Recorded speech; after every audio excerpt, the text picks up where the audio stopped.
Mishnah 13, capítulo 2, Rabi Shimon diz: seja cuidadoso com a recitação do Shema e com a tefilá, oração. O que é a recitação do Shema? O judeu tem a obrigação de recitar o Shema de manhã, que é até as primeiras 3 horas do dia, lembrando horas temporárias, não horas redondas. E depois do pôr do sol, o judeu deve fazer o Kriyat Shema, a leitura do Shema completo, até Hatzot Yom, até meia-noite de horas temporárias, e esse é o melhor. E o quanto mais próximo da saída das estrelas for feito a leitura do Shema, vai ser uma mitzvah de um nível ainda maior. E caso tenha passado de meia-noite e ainda não tenha recitado o Shema, ainda de modo a posteriori, Beideavad, vai ainda estar obrigado a recitar o Shema, e só vai perder essa mitzvah depois que amanhecer. Então, o que Rabi Shimon nos disse, que é muito importante? Seja cuidadoso com a recitação do Shema. O que é a recitação do Shema? Quando acordar, rápido, já se organiza. Tiver que tomar banho de manhã, tiver que ir no banheiro, escovar os dentes, preparar a roupa, se arruma rápido para ir para a reza. E não perde a leitura do Shema. Você vê que não vai dar tempo de sair para a reza e você vai acabar perdendo o horário do Shema. Então aqui eu vou de novo trazer aquele Luar Zmanim, que é a tabela de horários, para enfatizar aqui, para a gente entender melhor os horários. Então aqui rapidamente encontrei o site do Chabad e vou mostrar para os senhores como aqui saber a tabela, para vocês terem com vocês essa tabela, caso vocês não tenham baixado o aplicativo. Vamos procurar Brasil. Ok. Qualquer cidade, vamos botar Rio de Janeiro. E aqui já vai aparecer amanhecer, Alota Shachar. Primeiro horário para Talit e Tfilin, nascer do sol, 6h31. O último horário do Shema, 9h13. Então a gente vê que o último horário do Shema, dependendo do local no mundo onde você se encontra, vai ser diferente. Então está sincronizado para não perder o horário do Shema. Então, desde amanhecer aqui no caso 6h31, nascer do sol, Alota Shachar, até o último horário, Sof Zman Kriyat Shema, até o último horário do Shema, para a leitura do Shema, é 9h13. Aí pode perguntar, mas se passou 9h13 eu ainda não li o Shema, então não leio mais? E a resposta é, leia o Shema. Só que você não vai sair da melhor opinião, do ideal. Vai ser considerado mitzvah de ler de manhã, porque a obrigação é 2 vezes por dia. Então a obrigação de manhã vai ser até 9h13. O último horário para Shacharit, 10h08. O que é o último horário para Shacharit? É o último momento, Sof Zman Tefilá, o último momento de fazer Tefilá, de fazer a reza, é até 10h08. E se eu ainda não fiz, então você vai poder fazer Shacharit até Hatzot Yom. O que é Hatzot Yom? Aqui, ó, Hatzot Yom, escrito logo em seguida, meio-dia, que aqui no caso é 11h59. Não vai ser, de novo, a mitzvah de tefilá, só vai ser considerado mitzvah de tefilá do seu nível mais forte até antes daqui do último horário de Shacharit, que é até 10h08. E assim se aplica para o último horário do Shema até 9h13. Esse é o ideal. Caso a pessoa passou e ainda não fez a leitura do Shema, ou ela colocou o Tefilin mais tarde, por qualquer motivo, qualquer problema que ela passou, então ele vai colocar até antes do pôr do sol, vai ser contado colocar o Tefilin, e a leitura do Shema também vai ser uma mitzvah como ler a Torá escrita. E no final das contas é uma composição de vários versículos da Torá escrita para ser o formato que a gente conhece, o Shema Estrela completo, o hino do povo judeu, o verdadeiro hino do povo judeu. Então aqui fica um pouco mais à mostra, entendido, os horários aqui, acendimento das velas, quando for Shabbat, pôr do sol, né, esquiar que é o pôr do sol, e Tzata Kochavim é o anoitecer. Então aqui a gente, praticamente todo vídeo, vem falar sobre esses horários, então tá aqui aberto no site do Chabad, vocês poderão escrever no Vocês poderão escrever no Google desse modo horários alárricos e vai aparecer para os senhores esse site. Salvem o site com vocês, deixem como favorito ou baixem um aplicativo que também faça essa mesma função e assim vocês estarão sincronizados com os horários de entrada de jejum, saída de jejum, reza, Kriyat Shema, acendimento de velas e daí por diante. Essa eu chamo de bússola judaica. É a bússola judaica. Sem ela, você fica perdido. Então paramos. Seja cuidadoso com a recitação do Shema e com a tefilá, oração. A tefilá também. Se a pessoa não for cuidadosa, ela pode perder. Lembra que a gente acabou de ver que tem lá o quê? Sof Zman Tefilá, o tempo final de rezar Shacharit, de rezar tefilá. Quando você estiver rezando, não transforme sua oração em algo fixo e mecânico. Por quê? A reza a gente sabe, temos o formato, o livro de reza, o Sidur, e lá a gente vai fazer o que está escrito. Vai começar a reza de Shacharit, aí vai ter salmos no começo, vai ter um monte de Seder Amarahot, um monte de tipo, vários blocos que você vai passando até chegar na parte principal. Tudo bem? Quando você vai estudar, quando você vai executar ali, fazer a reza, rezar o Shacharit, Mincha ou Arvit, você vai ler e nem tudo você vai entender, certo? Se você lê em português, tem a chance ainda de entender alguma coisa porque está em português. Mas se você lê em hebraico, transliterado, vai ficar mais difícil. E mesmo em português, ainda assim não dá para entender tudo. Então, o que deve ser feito é estudar a reza. A gente, se Deus quiser, vai abrir em breve a série de estudo de reza, incluindo a tradução e explicação de salmos, que como toda reza tá permeado de salmos, então automaticamente estudando a explicação dos versículos dos salmos, que nada mais é Torá escrita, a gente vai o quê? Conseguir alcançar parte da explicação das rezas, depois a gente completa, certo? Com a explicação das rezas, o que significa cada coisa, cada bênção, o que a gente deve intencionar, vai ser legal, e a gente, se Deus quiser, vai alcançar isso. Então aqui o Rav está dizendo, não transforme sua oração, sua tefilá, que é o Shmona Esrei, que é a Amidá, a reza que tem 19 bênçãos, aquele que a gente fica em pé, fala Hashem, Sfatai Tiftach, Ufi Agit Irlatecha. Assim ela começa, e a gente termina o Seh Shalom Imrumav, Brachamav Seh Shalom Marino, Kol Amor Yisrael Vimru. Amém. O Seh Shalom Imrumav, o Seh Shalom Marino, Kol Amor Yisrael Vimru. Amém. E faça dela, então não é para fazer essa reza de modo robótico, pensando em uma coisa, você começa a ler, começa a recitar, você já sabe tudo de cabeça. Começa a recitar as bênçãos, a oração, e automaticamente acaba que vai pensar no que falta para comprar, vai pensar num problema do trabalho que alguém falou com você, deixou de falar. Para quem está de fora e não conhece ainda a reza, ainda não a pratica, pode parecer algo totalmente bizarro, algo sem pé nem cabeça, sem sentido nenhum. E eu já tive também nesse lugar de fora, e eu também passei por essa mesma expressão, como é que diz?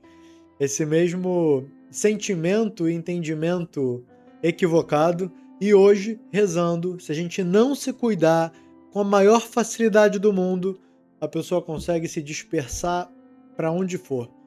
Porque depois você já sabe toda a reza de cor e salteado, Bricata Amazona, reza depois do pão, Shemona Esrei, ou mesmo os salmos, as rezas, a coisa, ela só vai, você já consegue passar, mesmo pensando em outra coisa, ainda assim você vai passando. Então aqui o Rav Shimon vem nos alertar e falar, não transforme sua oração em algo fixo e mecânico, muito cuidado. Cada palavra que você falar, intenciona, pensa em cada palavra. Se agora você está na primeira bênção, Tehiyat Hametim, você está pedindo, desculpa, essa já é a segunda, a primeira é Magen Avraham. Essa é a primeira Magen Avraham, você está pedindo ali para Deus, assim como protegeu Avraham pela sua bondade, porque alguém que é muito bondoso acaba sendo visto como trouxa. E aí vem aproveitadores. Então Hashem pega aquele que é mais bondoso do bondoso e tem que ter uma proteção especial para aquele. para que ele não seja feito de trouxa. Então Hashem tem que dar essa... Então assim a gente fazer intenções de tudo que a gente estudar e tudo que a gente entender ali do texto, a gente adentrar, pedir aquilo pra gente e Hashem só tem Tiftach Fiklater. Então a gente já começa a bênção dizendo Eloquei Avraham, Eloquei Yitzhak, Eloquei Yaakov. Então Deus de Avraham, Yitzhak e Yaakov significa o que aqui? Que a gente está direcionando, a gente está canalizando, pegando da origem Deus. Quem a gente está invocando aqui? A gente está invocando um Deus aleatório. Então a gente já começa da invocação. É claro também que cada palavra, Baruch, Atah, Hashem, Eloqueinu, Veloque, Avotenu, Eloqueinu Melech Haolam, desculpa, Eloqueinu, Veloque, Avotenu. E daí por diante, você vai conseguir pegar cada palavra e palavra da reza e fazer a intenção certa. É claro que tem que estar com um livro especial aberto para ver cada intenção de cada palavra, né? Quando a gente fala do que Vavkei, né? Adot-Rasunai, a gente pensa o quê? Aquele que foi, aquele que é, aquele que será. Então estudar, entender a segunda brachá, a segunda bênção do Shemona Esrei é qual? Tehiat Hametim.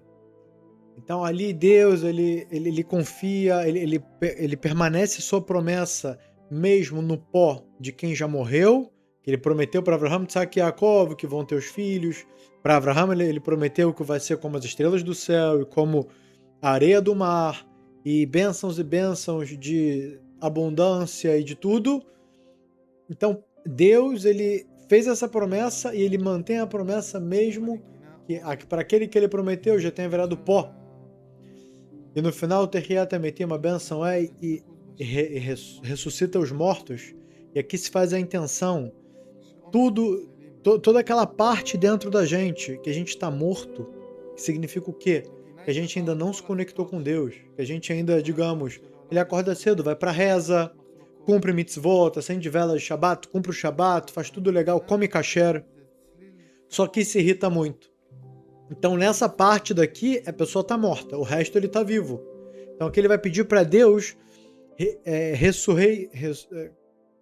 transformar de vida, tornar o status de morto para vivo, o que é esse lugar da raiva. Ou então ele tudo faz bem, Shabbat é difícil.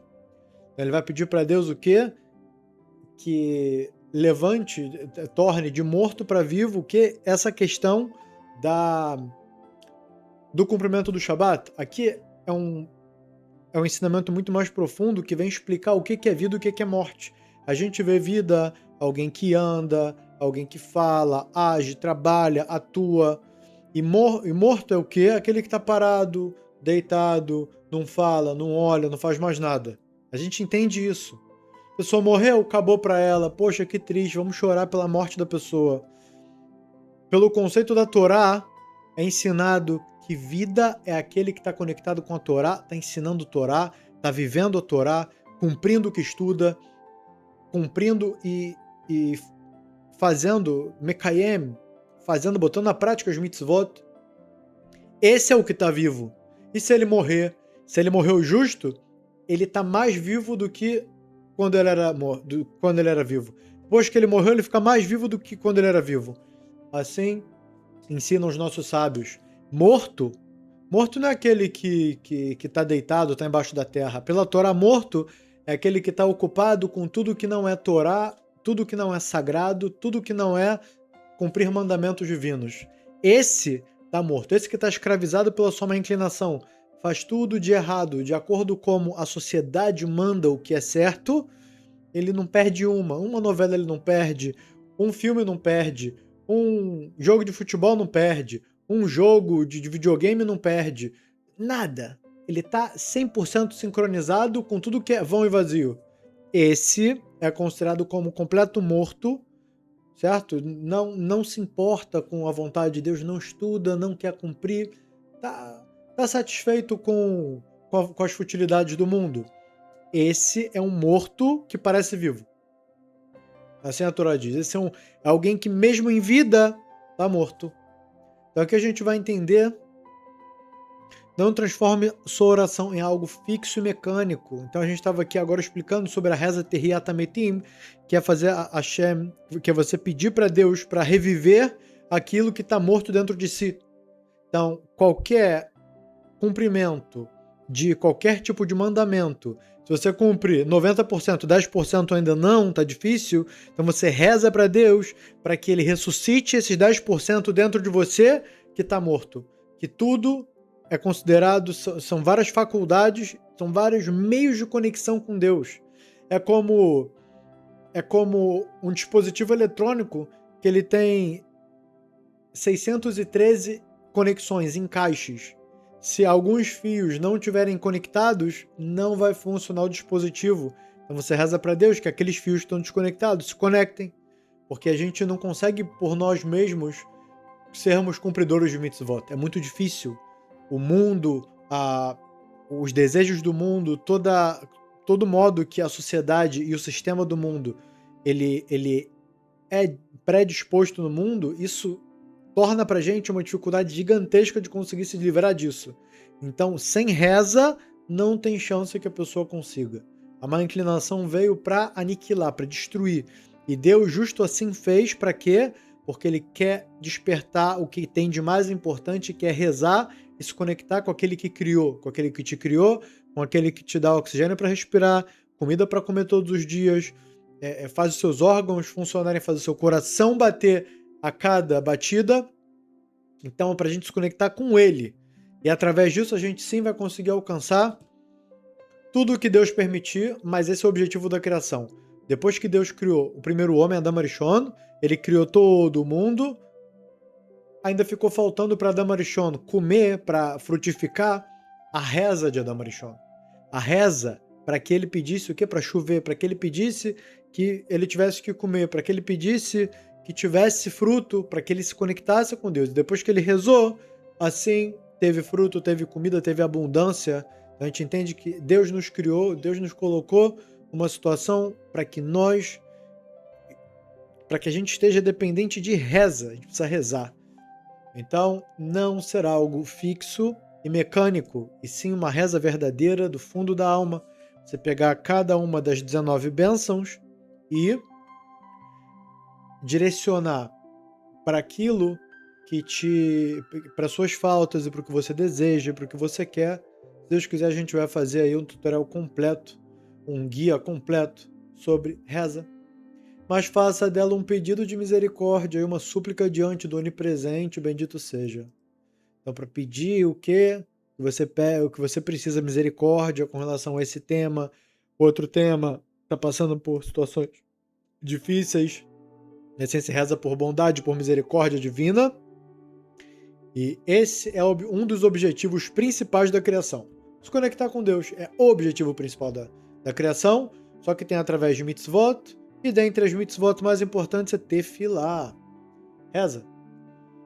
Porque foi dito em Yoel, capítulo 2, versículo 13, porque ele é bondoso e misericordioso, paciente, quer dizer, demora em castigar, abundante em bondade, e reconsidera o mal que havia anunciado, e não se considere uma pessoa má. Não faça você mesmo, acabou pra mim, eu sou uma pessoa, eu já cometi tanta transgressão, acabou. Qual que é a chance de Deus me escutar?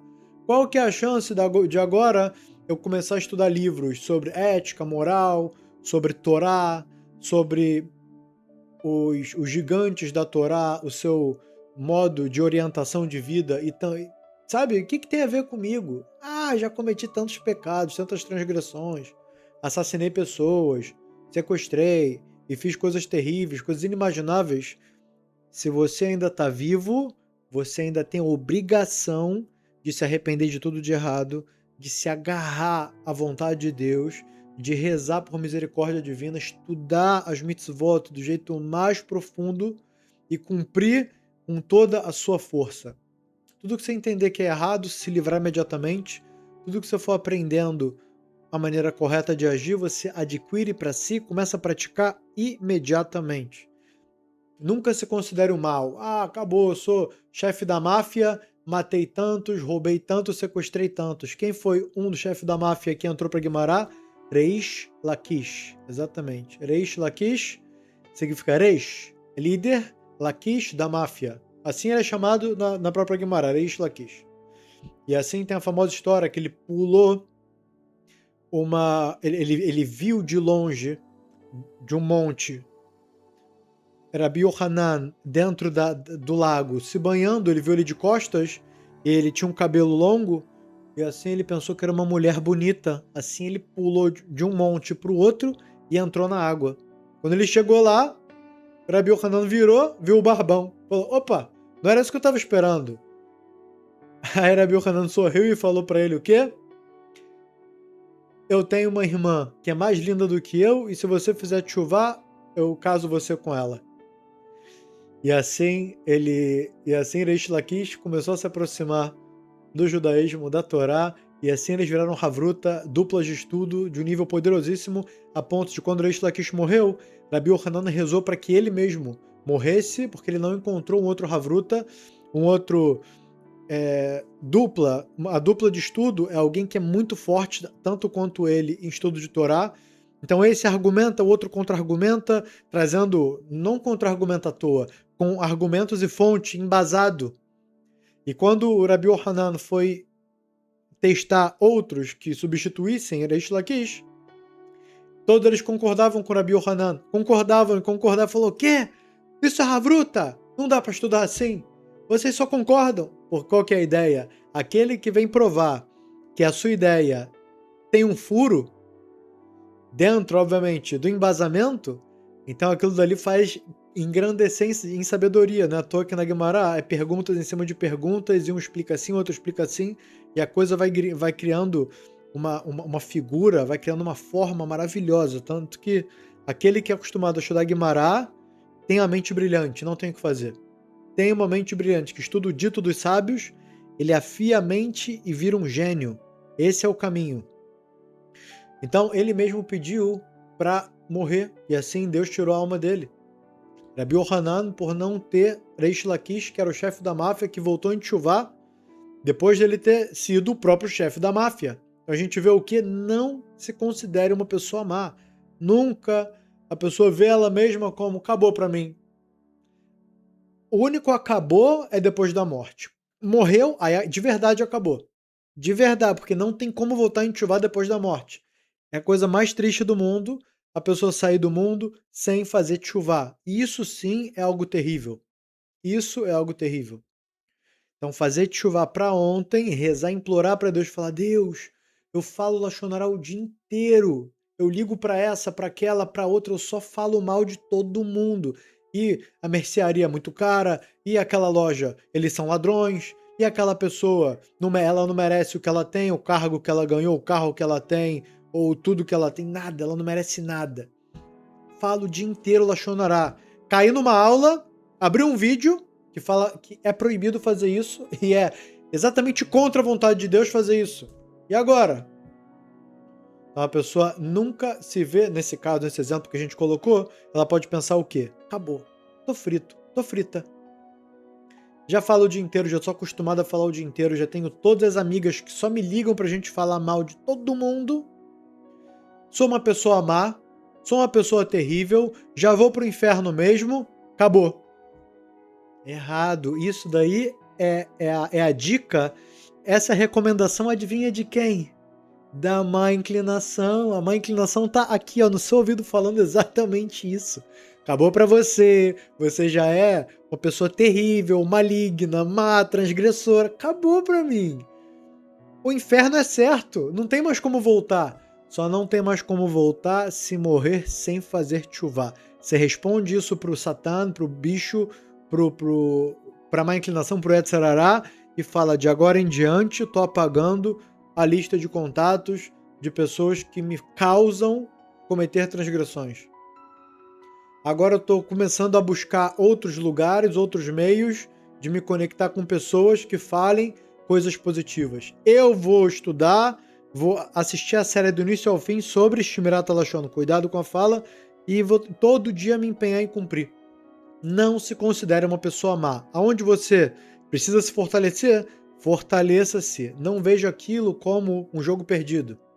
Vamos agora à explicação dos nossos sábios. Ravovada de Bartenura, seja cuidadoso com a recitação do Shema. Isso significa que a pessoa deve recitar o Shema no horário determinado para a sua recitação, até a terceira hora do dia. Do mesmo modo, deve ser cuidadosa com a oração. Recitando cada uma das orações no horário estabelecido para ela. Então vai ter o horário de Shacharit, vai ter o horário de Minha, vai ter o horário de Arvit. Não perde os horários. Seja cuidadoso em cumprir cada reza dentro do melhor horário, que tem melhor horário para cada uma das rezas.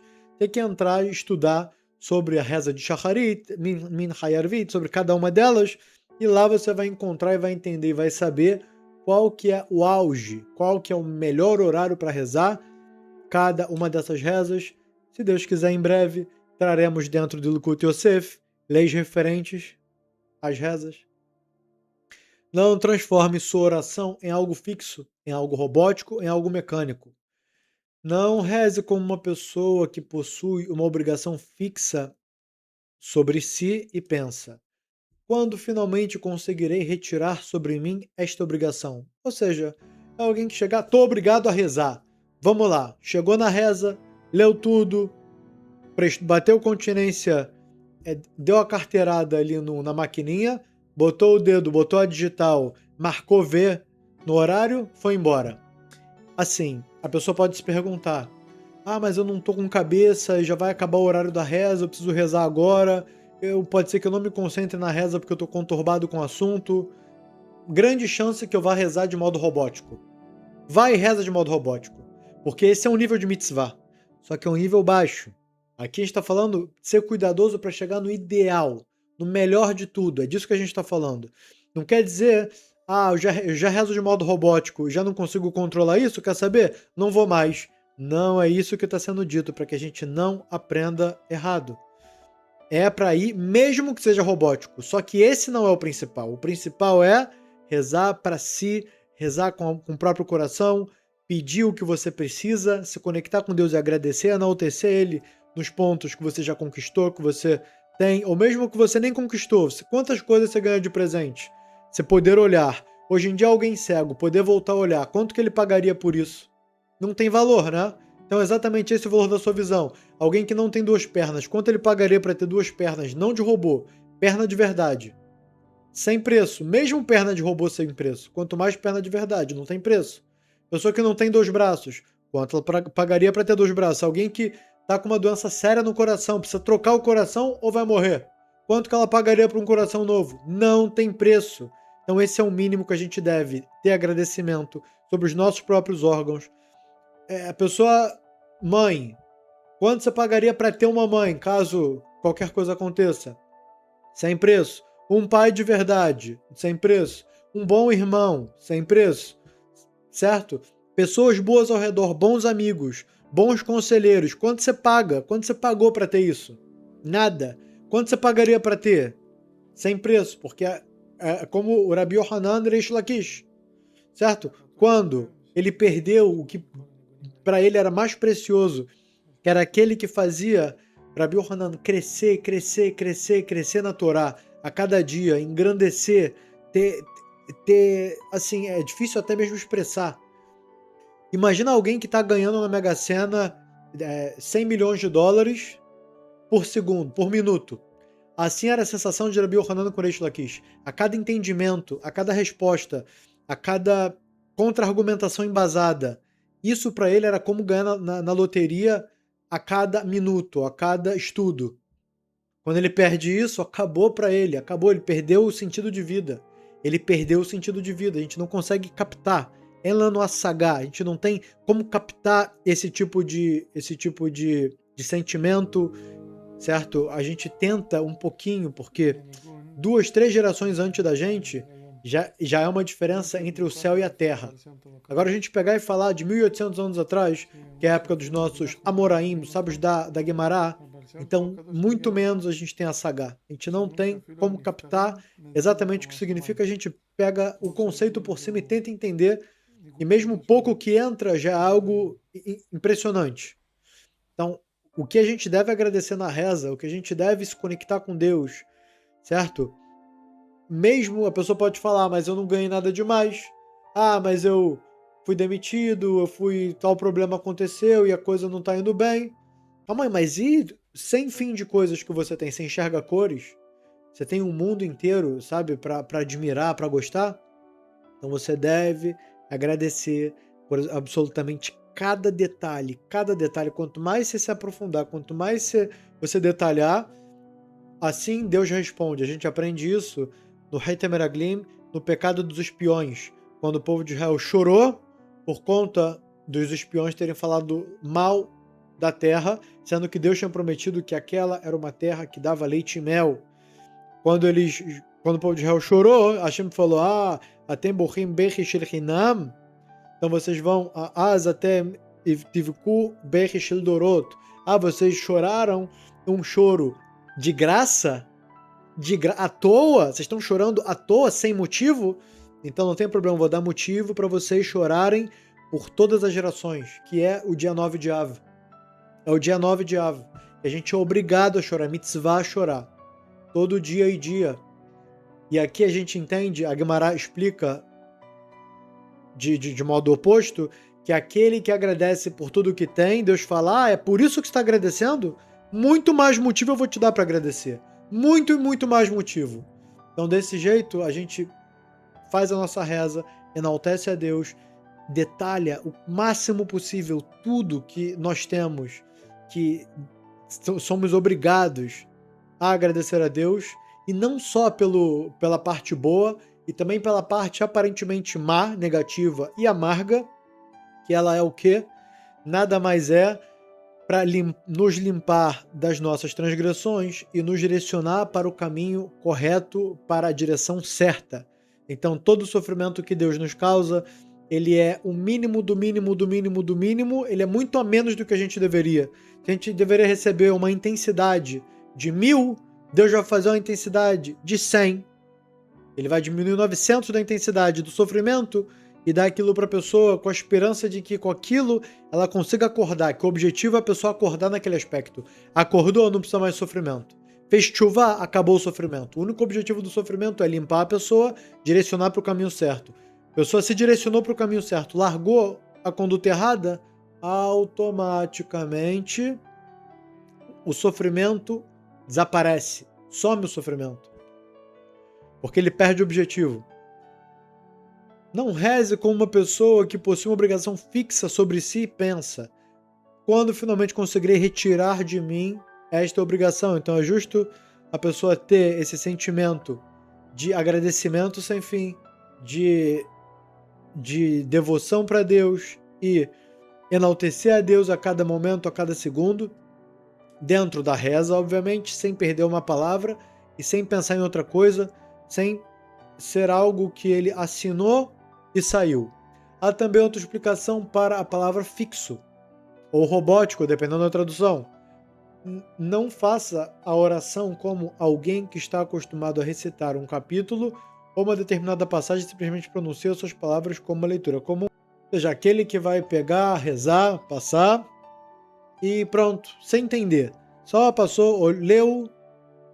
Então esse não é o objetivo. A pessoa não deve recitar a oração de modo automático, sem envolvimento interior. Deve pronunciá-la em forma de súplica, como alguém que realmente pede misericórdia. Porque ele é um Deus bondoso e misericordioso. Hashem deseja as súplicas da pessoa. Então aqui já vem uma das respostas. Por que Deus nos dá tanto sofrimento? Para que a gente suplique para Deus. Quando Deus... A gente aprende isso na Parashá, no momento que o povo de Israel estava dentro do Egito, sendo escravizado. Quando Deus foi e salvou o povo de Israel, quando o povo de Israel gritou e implorou e pediu por misericórdia divina, quando suplicou, gritando e pedindo, tem os mefarshim, os nossos sábios, que explicam que esse gritou e pediu foi, na verdade, sem um grito com a boca, sim, foi com o coração, pediu muito intensamente, com o auge dos sentimentos ele pediu por aquilo. E tem explicador que diz e gritou, de verdade falou olhou para cima, olhou para o céu e gritou, pediu: Deus, me ajuda, me salva desse sofrimento.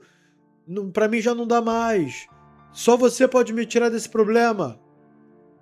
E é essa uma das causas, essa a causa principal, ou uma das principais, estou um pouco em dúvida, do porquê que Deus nos dá sofrimentos. Por que Deus nos dá sofrimentos? Para que a gente suplique e grite para Ele por salvação. A pessoa pode pensar, tô com um problema com esse, então eu vou falar com um advogado, vou falar com um amigo fortão que eu tenho, vou falar com tal outro para resolver o problema com esse. Então você vai ficar só no paliativo. A pessoa ficou doente, o remédio vai me salvar, o médico vai me salvar. Calma. Primeiro você vai direcionar a Deus, implorar e pedir e receber sobre si cumprir mitzvot e abandonar de si todo tipo de transgressões. E isso vai ser a sua salvação. E como estadlut, como o seu próprio esforço, que é o que a Torá também obriga, a gente deve fazer o nosso esforço, a gente vai no médico, a gente toma o remédio. Esse é um esforço. Agora, o principal é direcionar o coração a Deus e rezar e pedir, implorar por misericórdia e suplicar a Ele.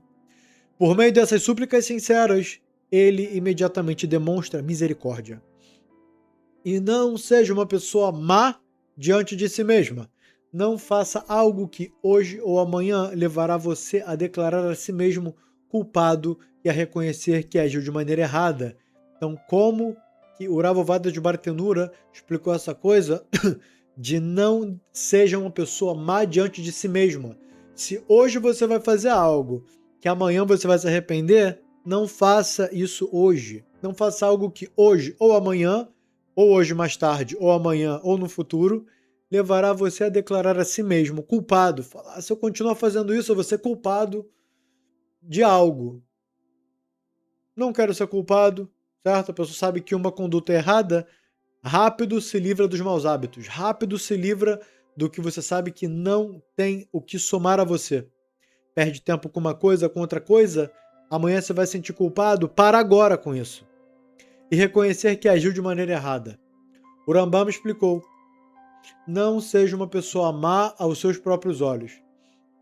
Isto é, não considere a si mesmo definitivamente uma pessoa má. Quando alguém passa a enxergar a si mesmo dessa forma, ele pode acabar abandonando completamente o caminho correto. Então aqui, o que a gente explicou no início foi para a explicação do Rambam. Quando a pessoa coloca um rótulo em si mesmo, bota na testa assim, transgressor, destinado ao inferno, não tenho jeito, todo mundo já falou que eu não tenho jeito, minha mãe, meus amigos da escola, meu professor, o diretor da escola, todos os meus amigos, todo mundo falou, esse garoto não tem jeito, essa menina, acabou, vai ser um nada na vida. E é exatamente isso que não é para ser feito. Falar, enquanto eu estiver vivo, eu tenho como consertar os meus atos. O Rabbi Nachman ensina, enquanto a pessoa tem a possibilidade de causar destruição para a sua própria alma, então desse mesmo jeito ela tem possibilidade de construir a sua alma. Porque não existe no mundo uma regra que seja só para um lado. É igual você ter um dinheiro para investir. Assim como você pode dobrar aquele valor que você investiu, você pode perder tudo também. Então aqui é igual. Se alguém não tem dinheiro, ele pode ficar olhando as ações subirem e descerem. Ele não vai ganhar, ele não vai perder nada, porque o dinheiro dele não está lá dentro. Agora, quando ele tem o dinheiro, ele colocou lá dentro, ele pode ganhar ou perder. Então aqui, qual que é o ensinamento do Rabbi Nachman? Assim como aqui você está causando prejuízo para sua alma, prejuízo para o mundo, descumprindo a vontade de Deus, ou seja, você tá tendo prejuízo, quer dizer que você pode ter lucro. Seu dinheiro está lá dentro. Então, esse ensinamento é o quê? Você deve começar agora a se construir. Agora. Porque o dinheiro só vai sair do investimento quando a pessoa sair do mundo. Quando a alma deixar o corpo. Enquanto a pessoa estiver viva, ela tem como construir. E ainda mais, aquele que tem o maior nível de fazer algo negativo, ele tem maior nível de fazer algo positivo. Exemplos da Torá. Esav Arashá, o irmão de Jacob, Esaú. O que aconteceu? A gente vê que ele era transgressor, ele vivia assassinando, vivia estuprando, vivia cometendo roubo, vivia se envolvendo com idolatria e mulheres idólatras e feiticeiras. Inclusive por isso, o pai dele, Yitzhak Avinu, ficou cego por pelas mulheres de Esaú acenderem incenso de idolatria na casa de Yaakov, Yaakov ficou cego. Assim, muitos explicadores ensinam. Os nossos sábios ensinam que se Esav tivesse feito tchuvá, se ele tivesse aprendido a conduta certa de Yaakov, tivesse apegado a Torá e cumprido a Torá, adivinha? Ele seria o primogênito que continuaria o povo de Israel, e além disso, ele seria a salvação chegaria a Geulah, que é o limite entre esse mundo e o próximo. É o quê? A Geulah, a revelação divina. Então aconteceria a revelação divina se Esav tivesse feito tchuvá. Então, assim como ele tinha o potencial de trazer a Geulah, por outro lado, ele tinha o potencial de ser um transgressor pesado. Então é como quem tem alguém que está no zero. Assim como ele pode chegar no mais 10, ele pode chegar no menos 10. Assim como ele pode chegar no mais 100, ele pode chegar no menos 100. Assim como ele pode chegar no mais 1000, ele pode chegar no menos 1000. Assim como ele pode chegar no mais 1 milhão, ele pode chegar no menos 1 milhão. Então esse era o nível de Esav. Ele tinha um grande potencial, um gigantesco potencial, que esse potencial podia ir para um lado ou para o outro, dependendo do que? Akol biedei shamayim chutz mi'irat shamayim. Tudo está à disposição dos céus, tudo está decidido pelos céus, fora o temor aos céus. A pessoa tem que ter temor aos céus, e através do temor aos céus, ela vai chegar no estado de cumprimento total das mitzvot, no estado de submissão completa a Deus, e disso ele vai chegar no seu máximo. Se ele pode chegar até mais 100, ele vai estar lá. E lembrando que a pessoa que chegou até no limite dela, das duas uma, ou ela sai do mundo, ou Deus dá outra parte da alma para ela, para que ela continue fazendo ainda mais e ainda mais. Tem essas duas opções. Então a gente deve o quê? Não se ver como alguém de caso perdido. A gente deve pensar, se eu cheguei no menos 100, quer dizer que eu posso chegar no mais 100. E desse jeito não se rotular como um transgressor. A pessoa pode pensar que, por já ser má, não há mais razão para lutar, melhorar ou abandonar seus erros. Dessa maneira, pode chegar a uma conduta inteiramente corrompida. Também ouvi a seguinte explicação: não seja uma pessoa má ao permanecer diante de si mesma. Isso significa que não deve agir de maneira errada, afastando-se da comunidade, permanecendo sozinho, separado de todos. Então aqui o Rav Vada de Bartenura traz uma outra explicação, ele não traz no nome de alguém, fala, ouvi também uma outra explicação de que alguém que se afasta de todas as pessoas da sociedade, isso é algo desaprovado. Então a pessoa não deve ser assim. Agir dessa maneira errada, se afastando de toda a comunidade e permanecendo sozinho. Fala, o pessoal reza na sinagoga, eu rezo sozinho. O pessoal no Beit HaMidrash estuda a Torá, eu estudo sozinho. Os alunos perguntam para o Rav, eu não pergunto para ninguém. Do jeito que eu entendi, assim está suficiente. Então isso é um mal para a própria pessoa. Isso é um mal para a própria pessoa. Não se afaste da comunidade. De qual comunidade aqui está se falando? A comunidade daqueles que estudam Torá. A comunidade que vai para a sinagoga. A comunidade que está apegada aos valores da Torá. Não é qualquer comunidade também. Não é uma comunidade idólatra. Se a comunidade for idólatra, vai ser bom e excelente que você se afaste dela, sem dúvida. De todo tipo de influência negativa. Mas aqui está sendo dito da comunidade, certo? Da casa de estudo e da casa de reza. Não se aparte, não se afaste disso. Então, como a gente viu, o Rav Vada de Bartenura trouxe uma explicação do Rambam dentro da sua explicação. Agora a gente vai ver dentro da própria explicação do Rambam. Quando uma pessoa considera a si mesma inferior e de pouco valor, não verá como algo grave a deficiência ou erro que venha a cometer. Uau! Ficou ainda mais maravilhoso, hein? Ficou ainda mais incrível. Então, quando a pessoa se considera, fala, essa é a falsa humildade. Lembrando, essa é a humildade degenerada. Os livros sagrados explicam o que é a humildade correta, a humildade falsa. O que é o orgulho errado e qual que é o fio de cabelo do orgulho que a pessoa deve ter no momento certo. Isso daí a gente aprendeu já na série Lapidando Traços de Caráter. E daí vem a paciência, e daí vem a agilidade, todas as características e faculdades humanas, as forças que tem dentro do ser humano. Então aqui a gente vai conhecer mais um ensinamento que vem explicar o que é a humildade da sua maneira do lado do mal, do lado da impureza. Como o bicho vem e bota na cabeça da pessoa falando, seja humilde. O que é ser humilde? É ser alguém rebaixado, sem dinheiro, sem o que comer, alguém que se sente inferior, não vê valor em si. Essa é a falsa humildade. Então, quando uma pessoa considera a si mesma inferior e de pouco valor, não verá como algo grave a deficiência ou erro que venha a cometer. Isso significa que quando alguém passa a enxergar a si mesmo como uma pessoa sem valor, espiritualmente degradada, também deixa de considerar graves as falhas que pratica. Então fala, eu sou alguém pequeno, o que Deus se importa comigo? Qual que é a relevância da minha pessoa para com Deus? Eu sou menor do que uma formiga, eu sou absolutamente nada, eu sou pó da terra. Se eu cometer alguma coisa certa, alguma coisa errada, qual que é a diferença que isso vai fazer para o mundo? Eu não sou nada, eu não sou ninguém. É realmente uma humildade que chega a ser ridícula. É algo nojento, mas assim, certas pessoas acabam se enganando pela má inclinação do Yetzer Hará, pela má recomendação da má inclinação. Afinal, pensa que tais atos combinam com a imagem negativa que possui de si mesma. Então a pessoa cria para si uma imagem negativa. Então se ela comete algo de errado, ela atribui e fala, eu sou uma pessoa negativa mesmo. O que importa? Qual a diferença?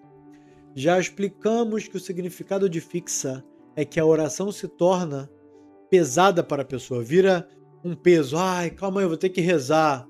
Pô, eu queria tanto fazer uma coisa, mas chegou a hora da reza. Ai, deixa eu ir lá rezar. Muito cuidado para não cair nesse marasmo, não cair nessa rotina negativa, nesse mau hábito. Aproveitar disso, entender o valor, entender para que Deus te deu essa ferramenta e como utilizar ela. Porque se você tem uma ferramenta que você não sabe o que fazer, se tem um martelo que não sabe como meter um prego na parede ou utilizar, ele vai ser algo a mais. Está em cima da mesa ocupando a sua mesa. O martelo, você não sabe para que aquilo serve. Ou tem uma caneta na mesa, você não sabe o que aquilo escreve, que faz. Fala, tá ocupando a minha mesa aqui, calma, deixa eu tacar isso fora. Calma, mas caneta você pode escrever, pode fazer escrever livros e, sabe, escrever Hidushei Torá e coisas positivas. Ah, não sabia, essa ferramenta aqui ela tem utilidade? Então a reza não é diferente. Se a pessoa não sentar e não se esforçar, ela vai cair mais cedo ou mais tarde, né, na robotização da reza.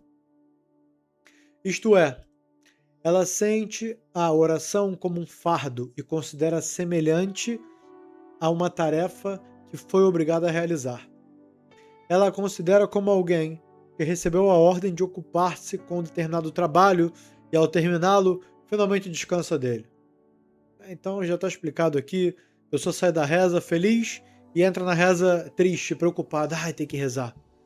Estuda a reza, entende qual que é a função, como isso faz parte do seu conserto no mundo, como grande parte da sua missão na Terra está conectado com a reza, e disso fazer da maneira correta. Assim, a pessoa reza apenas para cumprir e retirar de si a obrigação, aguardando o momento em que poderá terminar e sentir-se livre dela. Deus nos livre.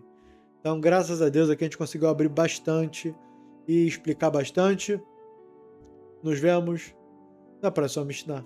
Tudo de bom e nos vemos lá.